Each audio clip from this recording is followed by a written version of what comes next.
At around 6 in the morning, reports began to spread that something unusual was happening in the skies over the Middle East. Aircraft were taking off. Naval fleets were moving. Missile warning systems were activating within hours.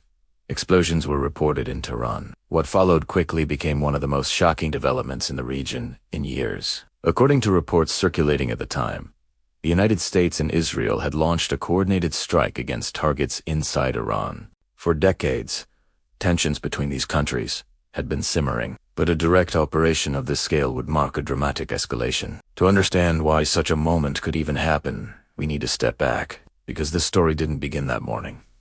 It began decades earlier. For much of the 20th century, Iran and the United States were actually allies. Iran was ruled by Shah Mohammad Reza Pahlavi, a monarch who maintained close relations with Western governments. But everything changed in 1979.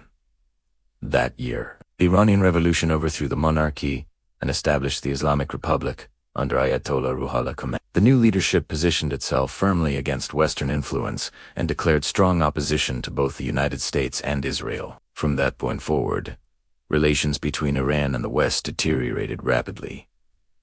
Sanctions followed. Diplomatic ties collapsed, and the region entered a new era of rivalry. Over the following decades, the conflict rarely took the form of direct warfare. Instead, it unfolded through proxy conflicts, cyber operations, economic pressure, and intelligence activity. Iran expanded its influence across the Middle East through alliances and regional networks. Meanwhile, Israel and the United States closely monitored Iran's growing military capabilities and nuclear ambitions. One of the most controversial issues involved Iran's nuclear program. Iran maintained that its nuclear development was intended for peaceful energy purposes, but many Western governments feared the possibility of nuclear weapons. Years of negotiations attempted to manage that risk. In 2015, a major diplomatic agreement was reached, known as the Iran nuclear deal. Under the agreement, Iran would limit aspects of its nuclear program in exchange for relief from international sanctions. For a short time, tensions appeared to ease, but the agreement remained controversial. In 2018, the United States withdrew from the deal and reintroduced severe economic sanctions. From that point on, tensions began rising again. By the mid-2020s, the situation had become increasingly unstable. Iran faced significant economic pressure. Sanctions had weakened parts of the economy. Currency values fluctuated. Public frustration grew. Meanwhile, regional conflicts continued to simmer. Across the Middle East, alliances were shifting and rivalries deepening. Against this backdrop, intelligence agencies on all sides closely watched each other. Military exercises increased, missile tests were monitored, and contingency plans were constantly updated. Then came the reports of the strike. According to early accounts, multiple locations inside Iran were targeted. Among the most significant alleged targets were areas connected to government and military leadership. One location mentioned frequently in reports was a compound believed to house offices used by Iran's top leadership. If those reports were accurate, the operation was not simply a military demonstration. It would represent a targeted attempt to disrupt the highest levels of Iran's command structure. But information during the first hours of such events is often confusing. Conflicting claims emerged almost immediately. Some sources suggested the intended target had been killed. Others said the individual was not present at the time of the strike. And still others reported that confirmation was still unclear. In situations like this, verification often takes days or even weeks. Beyond the leadership compound, other locations reportedly experienced explosions. Industrial zones, military facilities, infrastructure sites linked to strategic programs. The pattern suggested a coordinated operation designed to strike multiple targets simultaneously. The objective of such operations is typically to overwhelm defenses and create maximum disruption. By hitting many locations at once, attackers attempt to prevent the defending side from organizing an effective response. But even if such a strike succeeds in the short term, it rarely ends the conflict. In fact, it often triggers the next phase. Retaliation. Iran possesses one of the largest missile arsenals in the region. It also operates various drone systems and maintains alliances with groups across the Middle East. Within hours of the initial strike reports, discussions began about possible retaliation. Military bases across the region increased their alert levels.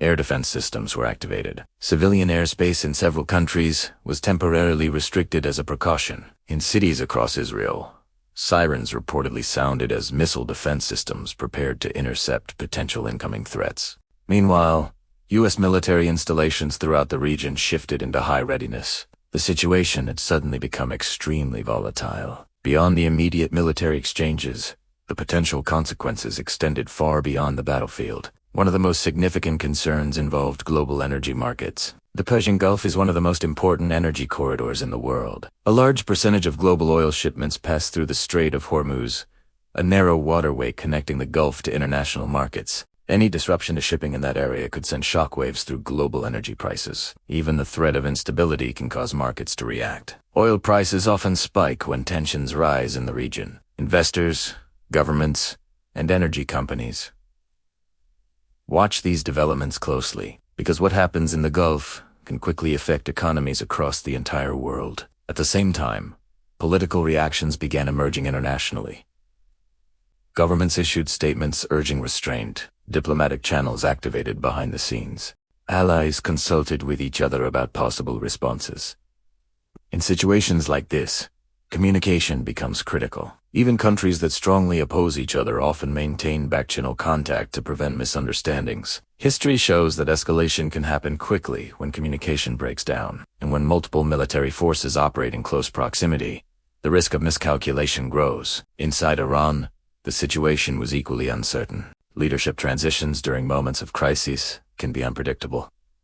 Political factions begin maneuvering. Military institutions attempt to maintain stability. Public reactions can vary widely from anger to grief to calls for reform. External attacks sometimes weaken governments, but they can also produce the opposite effect. In many cases, foreign strikes trigger national unity and strengthen internal authority. How a population reacts often determines how the political situation evolves afterward.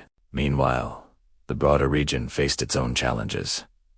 Countries hosting military bases worried about becoming targets. Air defenses across several nations remained on alert. Civil aviation routes were adjusted. Shipping companies monitored developments closely, because the Middle East sits at the intersection of global trade routes. Instability there rarely remains local. It spreads economically and politically across continents. As analysts tried to piece together the details, one thing became clear. Even if the initial strike achieved its immediate objectives, the long-term consequences remained uncertain. Military operations can change tactical conditions overnight, but geopolitical rivalries rarely end that quickly. Instead, they enter new phases.